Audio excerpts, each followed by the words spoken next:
Hey guys, what's up? My name is Eric and I'm the Techy Agent, and this here on my wrist is the new Apple Watch Series 4. Now, when I bought the Apple Watch Series 4 to review for health and fitness purposes, I wasn't sure that it would be all of that substantial of an upgrade over the previous generation Apple Watch Series 3 or even the Apple Watch Series 2.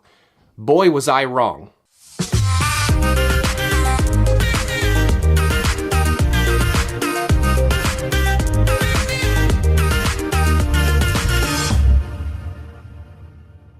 So there's a couple of cool Apple Watch Series 4 features that I won't be covering in this video. The first one is the ECG sensor. So the new Apple Watch Series 4 has an ECG sensor that is in the process of being approved by the FDA, and that's not currently active as of the recording of this video. So that feature will be covered in a future video once Apple actually activates that sensor and I have a chance to review it. The second thing that I will cover in future reviews are third-party applications for health and fitness. So one of the great things about the Apple Watch is the ability to have a very customized experience with third-party applications. And I use a lot of them. I use them for hiking, for golf, for cycling, for jogging, for weightlifting. There's a lot of third-party applications that I prefer actually to use over the native Apple Watch Health Kit apps. But we don't have time to go into all of that today. So in this review, we're just going to be looking at the Apple Watch Series 4 and the native applications that Apple uses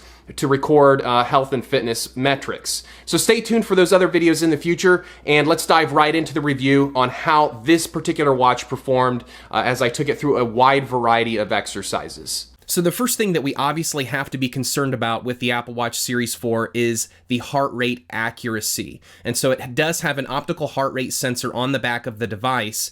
And this optical heart rate sensor is a completely redesigned sensor over the previous generation Apple Watches. So basically, since the Apple Watch inception, the optical heart rate sensor hasn't changed. You can see that here on screen, the original Apple Watch, the Series 2 and the Series 3, all sharing virtually the same optical heart rate technology. The new sensor is a complete redesign, and it's not just because it has the built-in ECG sensor on the back, that's part of it, but it has a completely redesign of the optical heart rate sensor portion as well. So the old model had two LED lights on the back of the device, and then it would have two read sensors that would read those lights. The new sensor on the back has a single LED light right in the middle as opposed to two on the left and right with two different read sensors. And instead of having only two read sensors, there are small little read sensors that kind of ring around the sensor LED light. So as you guys are going to see in this video, as I put this through a wide variety of exercises, this truly is the most accurate optical heart rate sensor that I've ever tested. Even when it's subjected to vibrations and a lot of movement, I was extremely impressed with how this optical heart rate sensor performed. And I think it is truly the best optical and most accurate optical heart rate sensor on the market, as you'll see here in the video forthcoming. Now, similar to previous Apple Watches, the Apple Watch Series 4 does have the ability to connect and pair with external Bluetooth heart rate straps and accessories. But I never had to do that because the built-in optical heart rate sensor was so accurate. Yes, I was able to test it and pair it with an external, Polar H7 Bluetooth chest strap, but I never had to rely on the Polar H7 Bluetooth chest strap because the built-in optical heart rate sensor was so good. So yes, optical heart rate sensors typically do a good job for steady state cardio like jogging and cycling. But optical heart rate sensors on the wrist usually are terrible for exercises like boot camp, strength training, and CrossFit style exercises, gym-based activities. Now the Apple Watch Series 4 changes all of that because after your set or after your exercise, it is very quickly able to get your elevated heart rate. So I'm going to go ahead and show you that here on screen now, give you an actual example where I do a bench press, and you're going to see here my heart rate is slightly elevated going into it because I've been working out for a few minutes. So my heart rate going into this set here is 112 beats per minute. And typically with a chest strap, after I would get done doing a set like this, my heart rate would be somewhere between maybe 135 beats per minute up to to 145 beats per minute, somewhere in that range, 135 to 145. And as you're going to see here, the built-in optical heart rate sensor is very quickly able to go from 112 beats per minute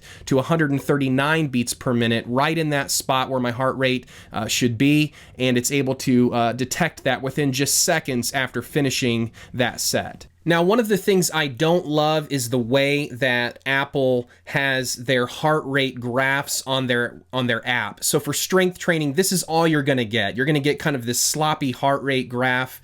And yes, it did really do a great job getting my average heart rate and doing a decent job, you know, kind of predicting how many calories I burned in that exercise. But in terms of the actual app, I feel like there are better applications out there for strength training, and I'll get into that in a future review when I go over some of the applications that I would recommend instead of using the native Apple apps. But if you're someone who wants to use the native Apple apps, this is what you're going to get, and it's not bad, but it's also not great. And but it is what it is. You do get accurate heart rate data, and in my opinion, accurate calorie counting, and so that's really at the end of the day what's most important. For running, it's a similar story. The built-in GPS chip is very accurate in terms of tracking your distance. Again, the heart rate sensor on this is going to do a fantastic job tracking your heart rate.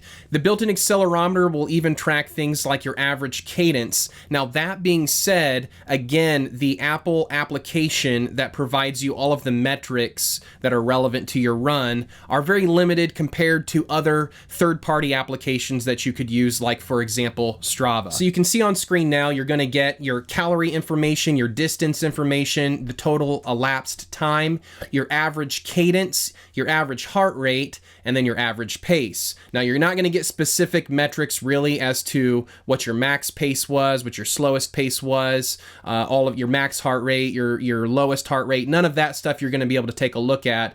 You do get a heart rate graph, but that's about it. In terms of more advanced metrics, if you want more, you're going to again have to go with a third-party application, which again, just a reminder, I will cover third-party applications in a future review. Not trying to be redundant, but cycling was a similar story. Very accurate readings, both in terms of GPS and heart rate data. And actually, the bike that I ride is kind of this hybrid bike, and it has a lot of vibrations that are usually translated through the handlebars, and that has oftentimes really thrown off a lot of other optical heart rate sensors that are on the wrist.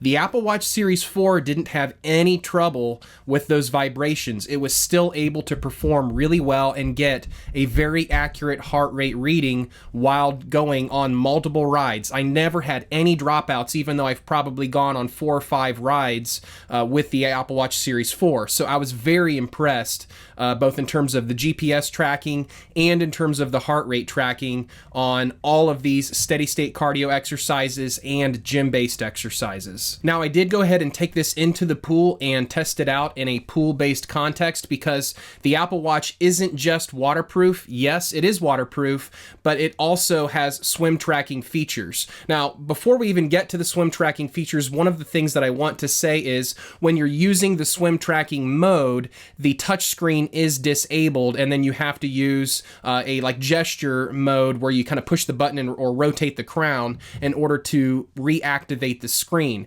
And what that means is you're going to have about 3 to 5 seconds when you're done with your swim that are added onto your total swim score. So you're not going to get, true times or true lap times. You're going to have, something that has a few seconds added to your overall time.